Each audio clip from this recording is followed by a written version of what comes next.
Sí. Nair Galarza dio declaraciones. No la habíamos escuchado hablar tras la condena de cadena perpetua, pero se mostró arrepentida, dijo ser inocente, culpable. ¿Qué fue lo que dijo? Mira, son muchas las dudas que nosotros tenemos, sobre todo por la imagen que se ha creado en torno a Nair Galarza, más conocida como el bombón asesino. ¿Por qué? Porque es una mujer que se decía que tenía manager, que se cuidaba mucho las uñas, que ella exigía que le vieran las redes sociales y que por sobre todo la mantuvieran como una estrella al interior de la cárcel. Pero ¿qué pasa con el arrepentimiento que tú me decías, Mari?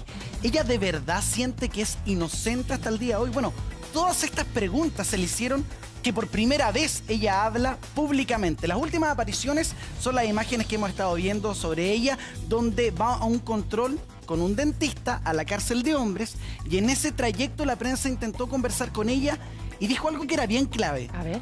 Todo lo que ustedes, se refería a la prensa, han dicho es totalmente mentira. ¿Todo De hasta ahí, el pololo? todo.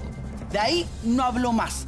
Pero ahora, Nair Galarza rompió el silencio y quiero que se fijen muy bien en lo siguiente. Su vestimenta, sus uñas, pero por sobre todo, la respuesta que da a cada pregunta que le da la periodista. Esto es Nair Galarza por primera vez en los medios de comunicación. Miren. Fernando pudo haber evitado todo. Y eso me hace sentir demasiado culpable. Más allá de todo lo que pasé con él, más allá de que si se veía conmigo o no. Tras intensos meses en la cárcel, Nair Galarza, la joven acusada por asesinar a su pareja en Argentina, decidió hablar por primera vez. La joven de 20 años dio una entrevista exclusiva para el medio argentino El Diario de Mariana. Cumpliendo su condena de cadena perpetua, quiso romper el silencio y entregar su versión sobre el crimen de su novio. La noche del crimen marcó un antes y un después en la vida de Nair Galarza. Todo comenzó cuando un chofer del transporte público encontró a Fernando Pastorizo tirado en una calle. Estaba herido y con 2 disparos. En ese momento todo se veía como un ajuste de cuentas y Nair declaró como testigo. Contradicciones, engaños, mentiras y teorías envolvieron el juicio de uno de los casos más impactantes de Argentina. Probablemente usted se está preguntando, ¿a quién le habrá confesado primero el crimen? Ponga atención, señora, y escúchelo de la mismísima Nair Galarza. A mis padres. ¿Enseguida que ocurrió? No. No, es que yo ese día no podía reaccionar. No entendía todavía lo que estaba pasando. Ni siquiera sabía lo que me estaba pasando, no caía.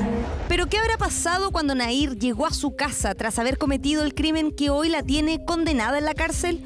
Se decía que actuó fríamente, que incluso llegó a dormir a su casa. ¿Qué dice la propia joven en esta entrevista? No, ¿cómo me voy a ir a dormir? Era una bola de nervios, no sé si no me dio un ataque de nervios, está bien. Imposible que me acueste a dormir. Entré a mi habitación y me quedé quieta. Lo más impactante es que ella asegura haber tomado conciencia 3 meses después del crimen y cuando se refiere a la muerte de Pastorizo lo hace mencionando que fue un fallecimiento y no un asesinato. Pero no lo podés decir de otra manera. No. Es que haya sido accidental o no, la realidad es que hay una persona que falleció. ¿Se pudo haber evitado el crimen? Claro, porque una cosa es pensarlo y otra concretarlo. Es más, si se hubiera defendido de alguna agresión de su pololo, ¿por qué el disparo fue por la espalda? El silencio de Nair dura 12 segundos, pero no pierde de vista su cara y su sonrisa final. Quizás vos disparabas para defenderte de Fernando y Fernando encontraba la muerte también, pero no hubiera sido por la espalda.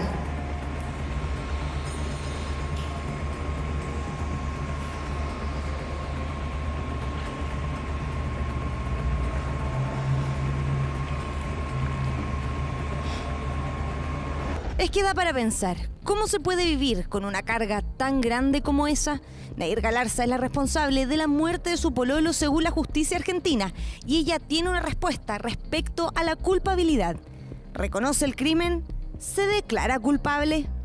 Más allá de todo lo que pasé con él, más allá de que si se veía conmigo o no, él era una persona y tenía casi mi misma edad y eso me hace sentir demasiado culpable porque no sé qué hacer. Sin embargo, aunque usted no lo crea, Nahir Galarza rechaza totalmente sentir algún tipo de responsabilidad respecto al crimen. Se siente culpable, pero no responsable del asesinato de Fernando Pastorizo. Si me sentí responsable de lo que pasó, te diría que no. Según las pericias de las policías y encargados de la investigación, Fernando Pastorizo no se pudo defender del brutal ataque de Nahir. A pesar de que estas pruebas aseguran que todo ocurrió de esa forma, Nahir Galarza asegura que Pastorizo sí se defendió y perfectamente podría haber tenido un final diferente. Y que eso es lo que dicen las pericias. No fue lo que pasó. Fernando pudo haber evitado todo. Nahir Galarza asegura que esa cruda noche podría haber sido distinta si ambos no hubiesen decidido juntarse. Según ella, todo podría tener un final completamente diferente. Sin embargo, queda en completo silencio cuando le preguntan lo siguiente. ¿Cómo lo podría haber evitado? Una historia que pareciera no tener fin, a pesar de que la condena ya fue dictada. Y si usted creía que había escuchado todo, preste atención, porque Nahir Galarza reveló si es que aún piensa en su difunto pololo. ¿Pensás en él? Sí. ¿Cuál fue la última imagen que tenés de Fernando? No quiero pensar en eso. Nahir Galarza rompe el silencio. ¿Podría ser una estrategia para victimizarse? No se olvide que hay una apelación que incluso podría terminar en un nuevo juicio. ¿Por qué esta joven decidió dar su versión pese a la condena?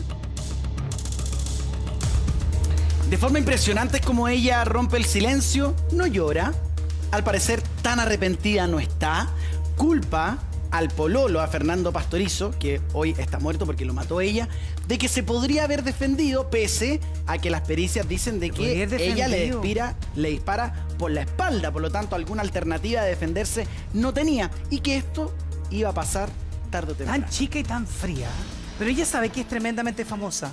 Ella sabe que es tremendamente famosa, de hecho quiere dar esta entrevista justamente para desmentir todo lo que han dicho. Ella dice que jamás tuvo manager, que nunca se ha hecho las uñas y ahí la cámara se acerca a sus uñas y están maravillosas, perfectamente pintadas, muy arregladas. Entonces ella trata de desmentir esta figura de estrella dentro de la cárcel como para victimizarse un poco, pero cuando le dicen, ¿estás arrepentida?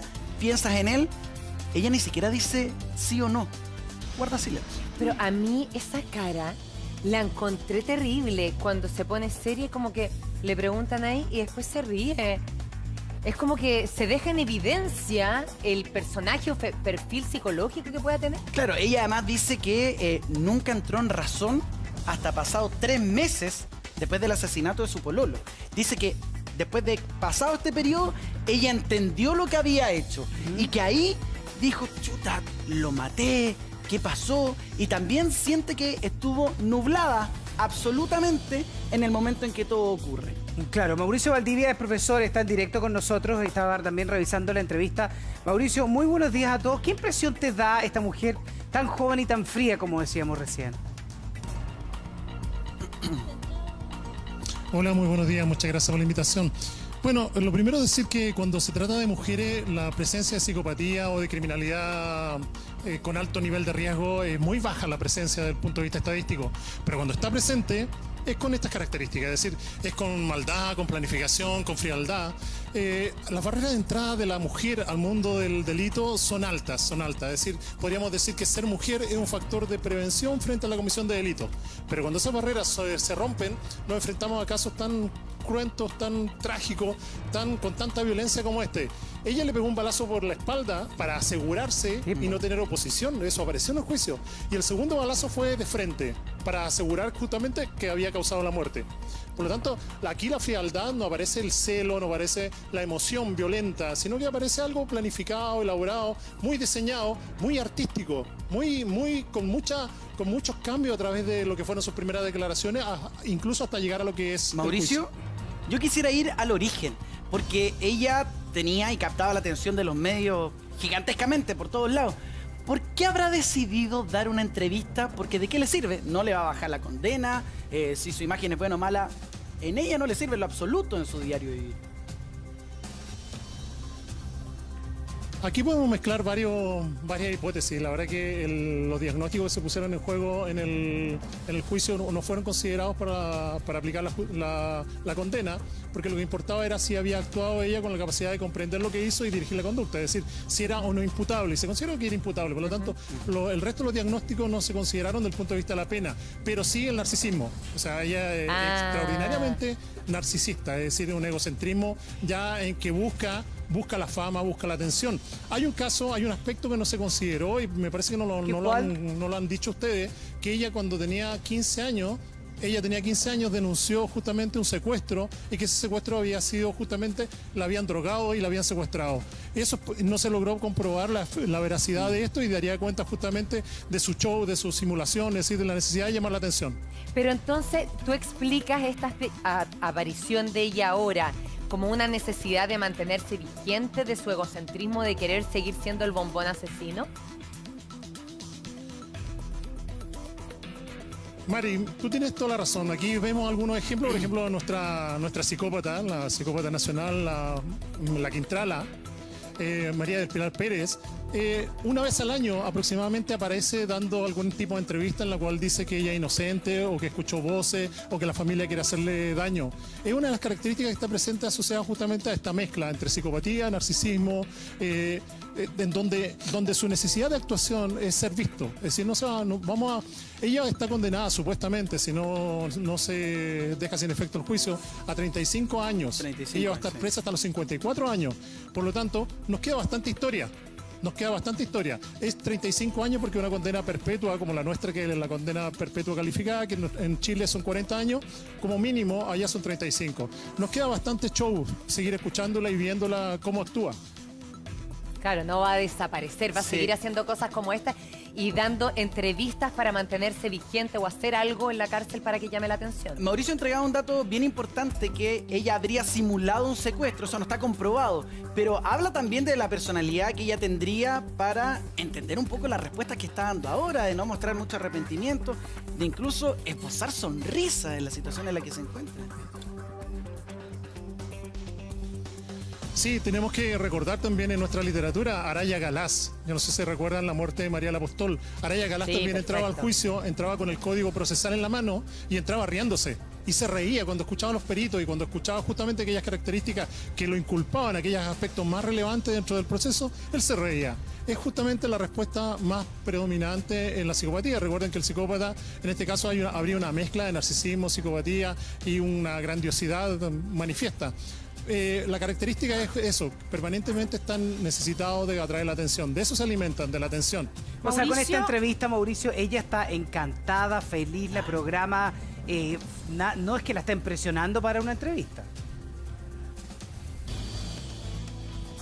Sí, así es. Nacho, y recuerda que ahora fue noticia que ella es pareja de un narco. Sí. En realidad no pareja, que se visita y tiene algún tipo de vinculación con un narco que está interno en otra cárcel cercana. Sí, ¿qué pasó pero que la conoció justamente porque la abuela de este narco estaría detenida junto a ella.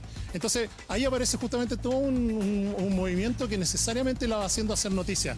Cada cierto tiempo vamos a seguir teniendo novedades, cada cierto tiempo va a seguir justamente entregando algún tipo de información que atrae la atención, que eso es lo que lo alimenta. Es decir, aquí podríamos decir incluso que el asesinato, el homicidio, es secundario. Lo que ella buscaba era esto, ser el florerito a nivel internacional. Recordemos que esta noticia es una noticia que ha recorrido el mundo. Mauricio, y dentro de esta personalidad de ella, ella no ha reconocido ningún arrepentimiento por lo que hizo. Ella ha dicho, estoy arrepentido, pero prácticamente estoy arrepentido. No, siento culpa, lo ha dicho así con esa misma frialdad con que la vimos hoy día en la entrevista. Ha dicho, tengo culpa, pero él debió haber hecho algo. O sea, finalmente la responsabilidad es de él. Es decir, me gustaría que estuviera acá, ya no está nunca más acá.